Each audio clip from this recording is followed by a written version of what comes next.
to thank you people very much for coming.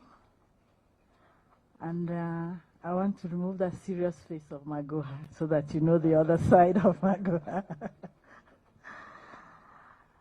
Exactly 1 month after we met, he started telling people we are going to get married.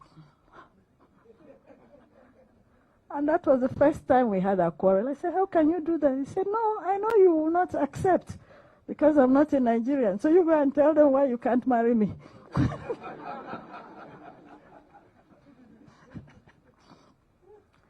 So when we continued, got married. When I was pregnant with my son, I was in between life and death with my blood pressure. He told me if this is what pregnancy is all about, this is closed, this case is closed. And when I had my son, because of the blood pressure and everything, I didn't have any milk. You can't imagine, by 6:30, I had 2 liters of fruit juice, squeezed by him every morning before going to work. And the others used to say, what type of a man is this? Considering the fact that he was not a Nigerian, that's a story for another day. Those days, we Nigerians marrying from the same village was the norm because somehow we were never related. So to hear that I left the village, left the town, left the county, those we still call them states, we call them states. Left the other states, left the whole of Nigeria. It was like, you're crazy. Everybody said, you are crazy. What's wrong with you? In fact, there was this slang that what is there in Sokoto is there in Shokoto. Sokoto is the farthest point northwest of Nigeria. Shokoto. Written the same way, but pronounced S-O-K-O-T-O. Shokoto means trouser in Yoruba language. So they say, what you are looking for so far away is here. Why are you?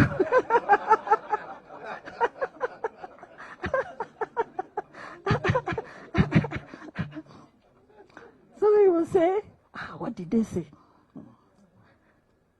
Another day, I'll tell you why his closeness to my mom was so strong that when my mom passed on, it was like he had lost a part of him. He almost broke down in church. Then, another incident was when I had a near-fatal accident 24 years ago when I was coming back from a delivery. I had a head-on collision, and my car turned back to facing where I was coming from. And some people it was around 2 a.m., Holy Thursday. And the people came out from one of the men, they told me, I know you, I'm going to save you. Where do you want to go to? I said, take me to Nairobi Hospital. When I arrived there, the students, they all said, you were my teacher. I said, now I know I'm in safe hands. So I now opened my handbag, because all along I held my handbag to my side. I opened my handbag, I called him, I said, I have an accident, I'm okay, I'm here. And the first thing he said when he came and saw me was, I want you alive, with or without your leg. And I answered him, I told him, I'm alive, number one. Number two, the leg has no permission to go anywhere.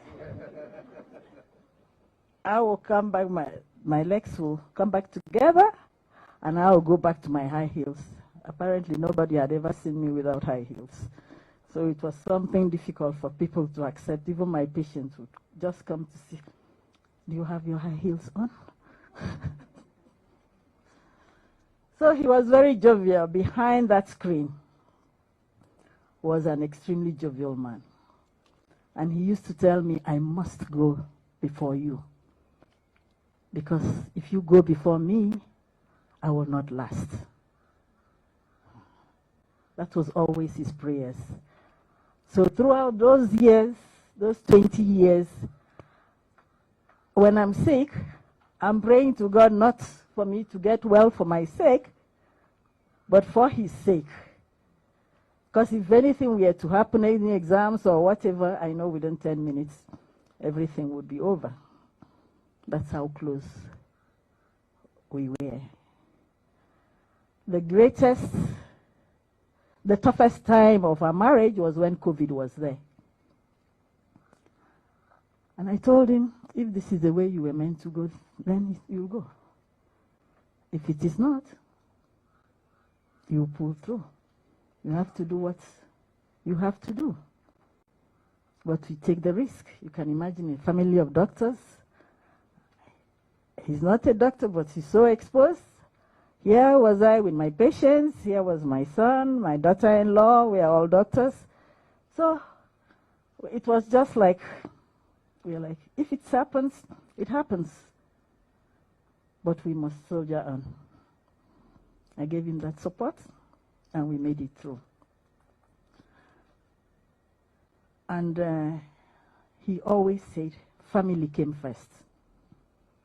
He believed in family. From the first day, he said, if I'm up and my family is down, then I'm down. And that's what made me to get involved with him. Because people would say, why did you leave so many Nigerians? He was unique in that way. That caring attitude, I never saw anywhere. He was very loyal. He told me he was going to be somewhere at 2 o'clock. 2 o'clock he'll be there. It didn't matter.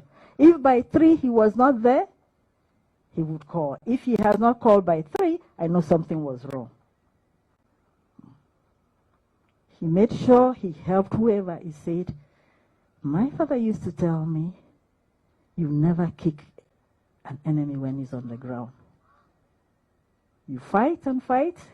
When the person is on the ground, you stop. And that's why at times when there was so much argument and he knew the other person was down, he would give up just for that. The third one, he was so forgiving. People never knew that. He would talk, scream.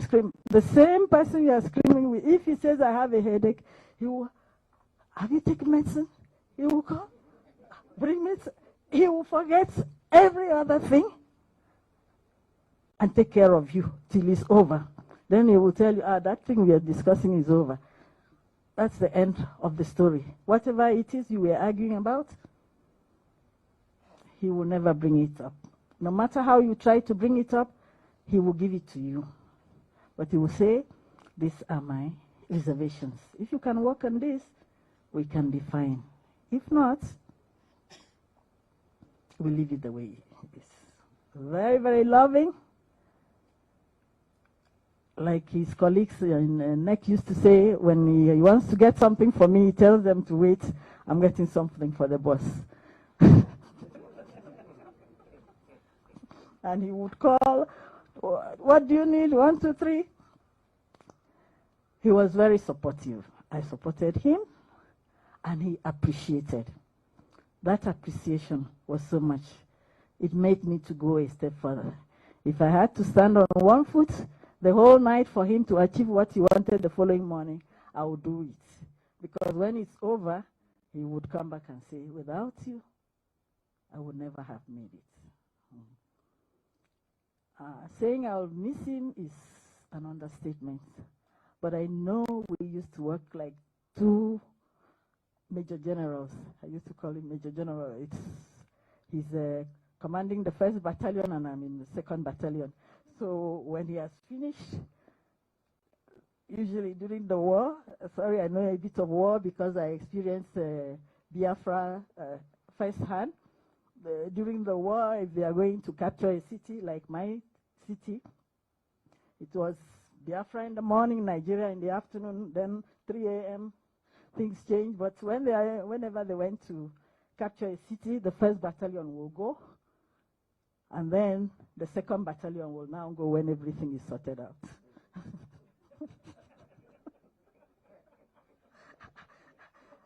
So I used to prepare him. I said, okay, 1st Battalion, you go. Then you come back for the 2nd Battalion. So now the 1st Battalion is gone. I think I have now to put on the shoes of the 1st Battalion and carry on and train the rest. Thank you so much.